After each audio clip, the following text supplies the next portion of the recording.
নমস্কার, বাঙালির পেট পুজো চ্যানেলে আপনাদের সকলকে জানাই স্বাগত। আজকে আমি আপনাদের সঙ্গে গজা তৈরি করে শেয়ার করছি। এর আগেও আপনাদের সঙ্গে আমি জিবে গজা, পুরীর খাজা এগুলো তৈরি করে শেয়ার করেছি। আজকে আমি যে গজাটা তৈরি করব সেটা হলো মুরলি গজা বা আঙ্গুল গজা। এই গজাটা বিভিন্ন রকমের মেলায় বা ট্রেনে বাসেও কিন্তু কিনে নিয়ে আমরা খাই। আজকে এই গজাটা আমি বাড়িতে তৈরি করব, তো বন্ধুরা দেখতে থাকুন আমি গজাটা কীভাবে তৈরি করছি। আমি আঙ্গুল গজা বা মুরালি গজাটা তৈরি করার জন্য বড় কাপের 1 কাপ ময়দা নিয়েছি। এই ময়দাটা ছেঁকে নিচ্ছি।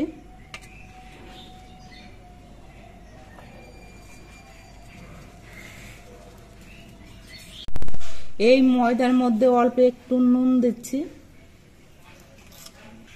আর অল্প একটুখানি বেকিং সোডা দিচ্ছি। এই বেকিং সোডাটা দিলে গজাগুলো ভালো মতো ফুলে উঠবে।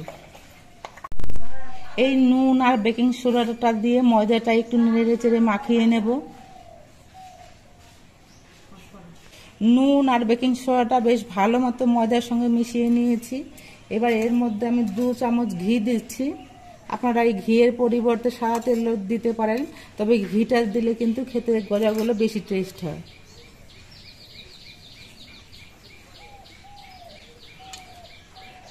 এবার হাত দিয়ে চেপে চেপে ময়দাটা ভালো মতো ময়াম দিয়ে নিতে হবে।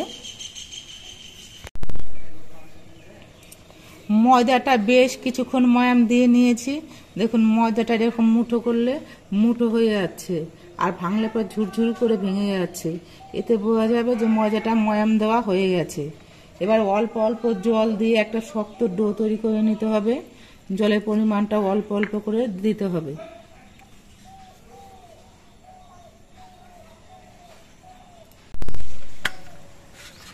ময়দাটা আমি বেশ কিছুক্ষণ মাখিয়ে নিয়েছি।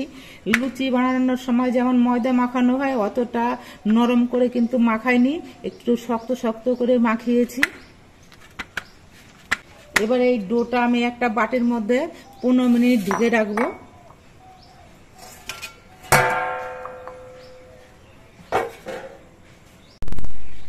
ডোটা ঢেকে রেখেছিলাম, 15 মিনিট হয়ে গেছে।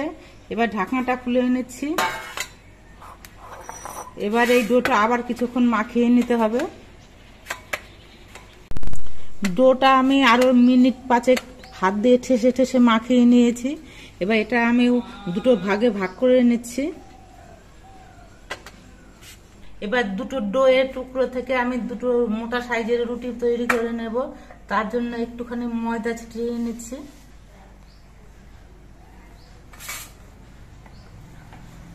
ডোটা খুব শক্ত করে মাখানো হয়েছে, এই জন্য কিন্তু একেবারে তেল তেলা হবে রুটিটা তৈরি হবে না, একটু অসমান অসমান তৈরি হবে, তাতে কোনো অসুবিধা হবে না। আমি একটু মোটা করে একটা রুটি তৈরি করে নিয়েছি, আর রুটিটা কিন্তু একটু অসমান হয়েছে। আমরা যখন গজা কিনে খাই তখন দেখবেন গজাগুলো কিন্তু একেবারে মসৃণ থাকে না, একটু এবড়ো খেবড়ো থাকে। এই জন্য এই রুটিটা এরকম অসমান থাকাতেও কোনো অসুবিধা নেই। আর একটু মোটা করে কিন্তু রুটিটা বেলা হয়েছে, দেখুন এরকম মোটা করে বেলেছি। এবার এই রুটিটা আমি মাঝখান থেকে টেনেছি।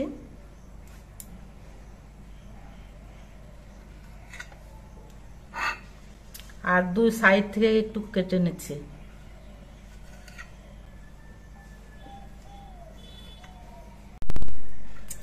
এবার একটা সাইডেরটা আমি তুলে রাখছি। এবার গজাগুলো আমি কেটে নিচ্ছি। আপনারা এরকম সমান করেও কাটতে পারেন বা একটু তেরচা করেও কাটতে পারেন। আমি সমান করেই কাটছি। এবার একটা প্লেটের মধ্যে এই গজাগুলো আমি তুলে রাখছি।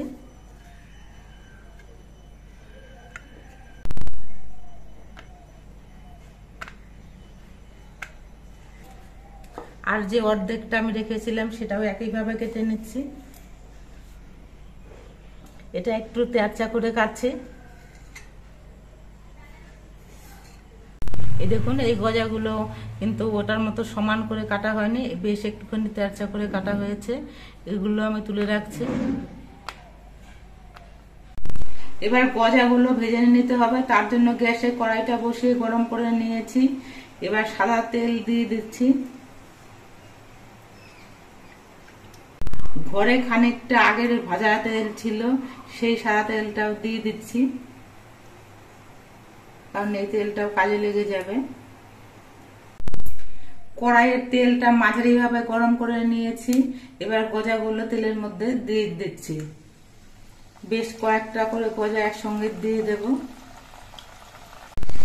গ্যাসের স্পিডটা কমিয়ে দিয়ে আস্তে আস্তে গজাগুলোকে ভাজতে হবে।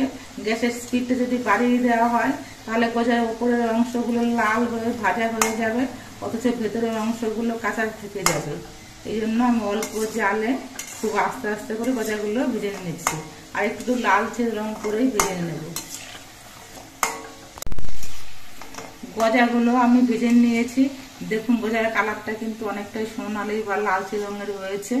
এবার এটা আমি নামিয়ে নিচ্ছি। এই একইভাবে সবগুলো গজাই আমি ভেজে নেব। আমার সেকেন্ড ব্যাচের গজাগুলো ভাজা হয়ে গেছে। সেকেন্ড ব্যাচের গজাগুলো ভাজতে ভাজতে দেখুন ফার্স্ট ব্যাচের গজাগুলো কিন্তু পরিমাণে অনেকটা কমে গেছে। এগুলো খেতে এত ভালো হয়েছে যে আমি নিজেও কয়েকটা খেয়ে নিয়েছি, আমার বাড়ির লোকও দু তিনটে খেয়ে নিয়েছে।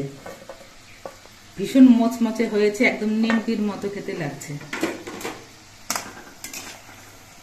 এবার এই গজাগুলো আমি তুলে নিচ্ছি।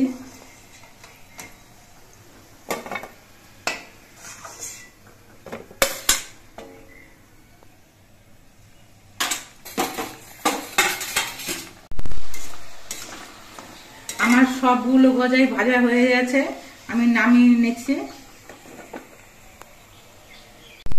এবার তেলের কড়াইটা নামিয়ে নিচ্ছি। এবার একটা চিনির শিরা তৈরি করে নেব, তার জন্য কড়াইটা বসিয়ে দিলাম।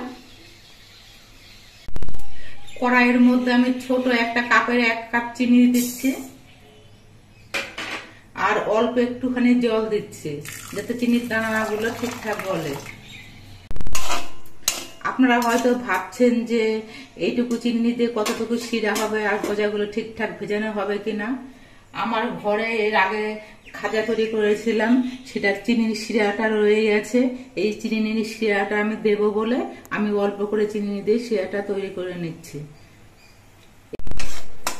চিনির দানাগুলো সব গলে গেছে। এবার আমি ঘরে থাকা চিনির শিরাটা দিয়ে দিচ্ছি। এবার এই চিনির শিরাটা জাল দিয়ে অনেকটা ঘন করে নিতে হবে। এই গজাগুলো বানানোর জন্য শিরাটা ঘন শিরার প্রয়োজন।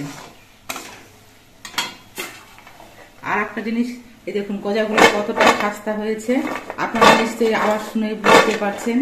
আপনারা যারা চিনি খেতে পছন্দ করেন না বা সুগার আছে, তারা কিন্তু এইভাবে করে গজা ভেজে নিয়েও খেতে পারেন, তাতে বেশ ভালোই লাগবে খেতে।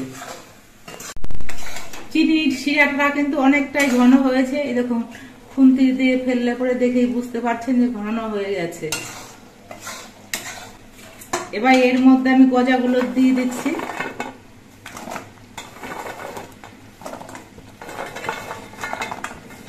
এবার গ্যাসটা অফ করে দেব।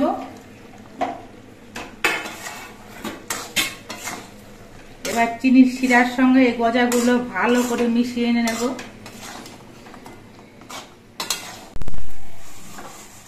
দেখুন একটুখানি ঠান্ডা হওয়ার পরে গজাগুলো কি সুন্দর হয়েছে, একেবারে চিনির দানাগুলো গজার মধ্যে লেগে আছে। গজাগুলো একটু ঠান্ডা হওয়ার পর আমি প্লেটের মধ্যে তুলে এনেছি। আপনারা আওয়াজটা শুনে নিশ্চয়ই বুঝতে পারছেন গজাগুলো কতটা খাস্তা হয়েছে। সবগুলো গজাই আমার তৈরি হয়ে গেছে। দেখুন কত সুন্দর হয়েছে গজাগুলো, একেবারে দোকানের মতোই দেখতে লাগছে। নিজের হাতে তৈরি করা গজা খাওয়া কিন্তু একটা মজাই আলাদা। এই গজাগুলো আপনারা কিন্তু কয়েকদিন ঘরে রেখেও খেতে পারবেন। আমার তো খুব ভালো লাগছে গজাগুলো দেখে। আপনারা দেখতে পেলেন আমি কিভাবে গজাগুলো তৈরি করলাম। আপনারা এইভাবে গজা তৈরি করে খাবেন, দেখবেন খুব ভালো লাগবে। আর আমাদের ভিডিওটা আপনাদের কেমন লাগলো, যদি ভালো লাগে তাহলে ভিডিওটাতে একটা লাইক আর চ্যানেলটাকে একটা সাবস্ক্রাইব করে দিয়ে আমাদের পাশে থাকবেন।